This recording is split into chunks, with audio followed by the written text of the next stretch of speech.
नमस्कार, चलिए जानते हैं आज देश और दुनिया की बड़ी खबरों को चंद मिनटों में। ब्राजील हर हफ्ते 10 करोड़ मच्छर बनाएगा, लाखों लोगों की जान बचेगी। लगभग बताया गया है कि मच्छर पैदा करने की यह तकनीक डेंगू रोकने के लिए है। लैब में ऐसे मच्छर तैयार किए जाएंगे जिनमें क्लाबाचिया और बैक्टीरिया होता है। लगभग यह मच्छर डेंगू, जीका और चिकनगुनिया जैसे वायरस को पनपने नहीं देता है।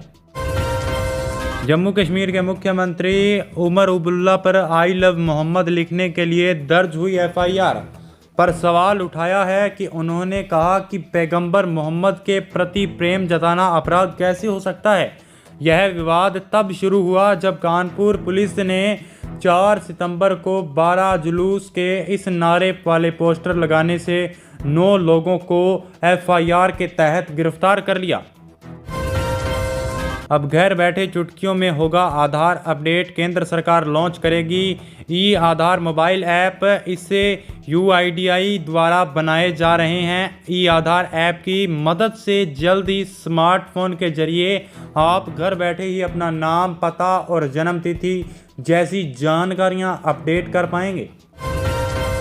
झारखंड में भाजपा के स्वास्थ्य मंत्री इरफान अंसारी का गंभीर आरोप। जी हाँ दोस्तों, पार्टी प्रवक्ता अजय शाह का कहना है कि पिछले 1 साल में 11 में से सभी डेंटल रांची के एक ही मुस्लिम परिवार लगभग 3 कंपनियों को दिए गए थे।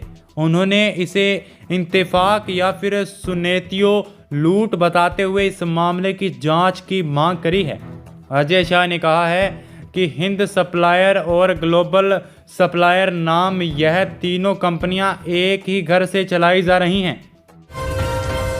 बिहार विधानसभा चुनाव 2025 के लिए महागठबंधन ने अपने घोषणा पत्र का पहला भाग जारी किया है। कांग्रेस नेता राहुल गांधी और आरजेडी नेता तेजस्वी यादव ने पटना में इसे लॉन्च किया। इसके अति पिछड़ा न्याय संकल्प नाम के इस मैन्युफैक्चरों और अति पिछड़ा वर्ग के लिए कई बड़े वादे किए गए हैं। इनमें से अति पिछड़ वर्ग का आरक्षण लगभग 10% बढ़ाने का ऐलान शामिल किया है।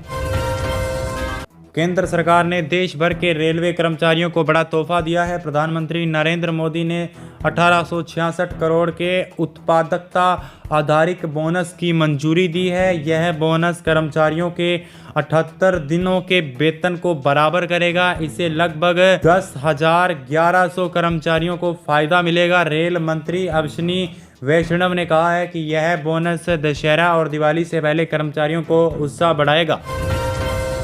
लद्दाख की राजनीति लेह में युवाओं और छात्रों को प्रदर्शन बुधवार को हिंसक हो गया। जी हां दोस्तों, प्रदर्शनकारियों ने भाजपा दफ्तर पर पत्थरबाजी करने के बाद उसमें आग लगा दी। पुलिस ने भीड़ को नियंत्रित करने के लिए आंसू गैस के गोले दागे और लाठीचार्ज भी कर दिया।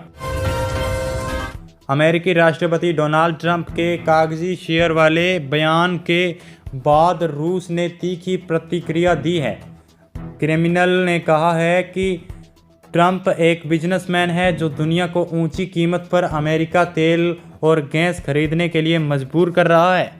यह बयान ट्रंप की भारत और रूस पर लगातार की जा रही आलोचना के बीच आया है। ट्रंप ने यूरोपीय देशों को भी चेतावनी दी है कि अगर रूस से यूक्रेन संघर्ष या फिर युद्ध खत्म नहीं किया तो उसे कपड़े प्रतिबंधित लगाए जाएंगे और उस पर भी ज़्यादा टैक्स लगा दिया जाएगा। दिल्ली के एक प्राइवेट मैनेजमेंट इंस्टीट्यूट में 17 लड़कियों के साथ गंदी हरकतें करने का आरोप चैत्यंत सरस्वती फरार हैं। पुलिस की जांच में पता चला है कि यूपी में ही वह कहीं पे छिप गई हैं और इसका आखिरी लोकेशन आगरा में मिला है। आरोपी पर न केवल छेड़छाड़ का केस दर्ज है बल्कि यह यूनाइटेड नेशनल वाली एश का शौकीन भी पाया गया है। 2009 से यह पहली बार विवादों में आया था जब दिल्ली में डिफेंस कॉलोनी और धोखाधड़ी की छेड़छाड़ के मामले में केस दर्ज हुआ था।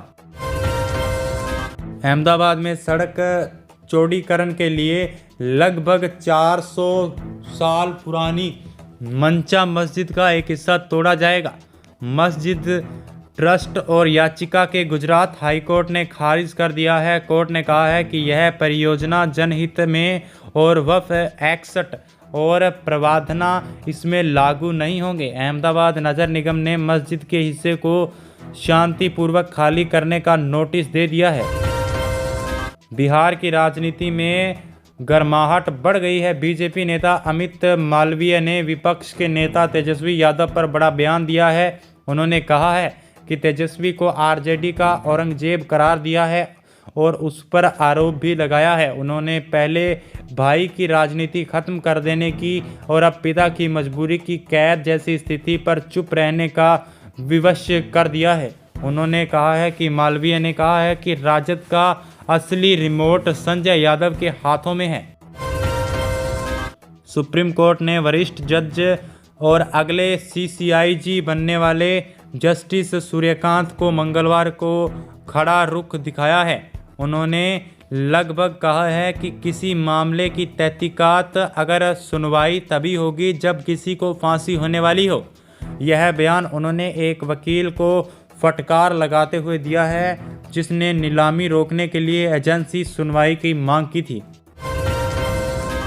संयुक्त राष्ट्र महासभा में गांजा संघर्ष का बड़ा बदलाव देखने को मिला है। दुनिया में सबसे बड़े मुस्लिम देश इंडोनेशिया ने इजराइल की सुरक्षा की गारंटी की मांग की है। राष्ट्रपति प्रभु और वसुंधियो ने कहा है कि शांति समझौते से पहले इजराइल की सुरक्षा तय होनी चाहिए।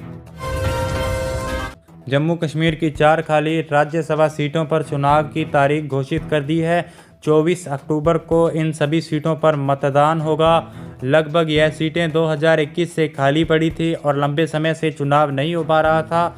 लद्दाख में विधानसभा नहीं होने के कारण वहां कोई राज्यसभा सीट नहीं है। लोग लगातार लद्दाख को राज्य का दर्जा देने की मांग कर रहे हैं। इसी दिन पंजाब की एक राज्यसभा सीट पर भी चुनाव होंगे। दिल्ली हाईकोर्ट ने चुनावों और ईवीएम पर रोक लगाने की मांग वाली याचिका खारिज कर दी है। याचिकाकर्ता ने दावा किया था कि चुनावों में मशीन का इस्तेमाल बंद होना चाहिए। कोर्ट ने सुनवाई से इनकार करते हुए कहा कि इन सब कामों में मत पड़िए, कुछ अच्छा काम कीजिए। अब ईवीएम पर उम्मीदवारों की रंगीन तस्वीरें भी लगाई जाएंगी। इससे शुरुआत आने वाली है बिहार विधानसभा चुनाव में होगी। लगभग मशीनों पर सिर्फ श्वेत श्याम तस्वीरें होती थी, अब पूरा तस्वीर होगी, वो भी रंगीन। दोस्तों आज के वीडियो में बस इतना ही। ऐसी ही डेली अपडेट के लिए चैनल को जरूर सब्सक्राइब करें।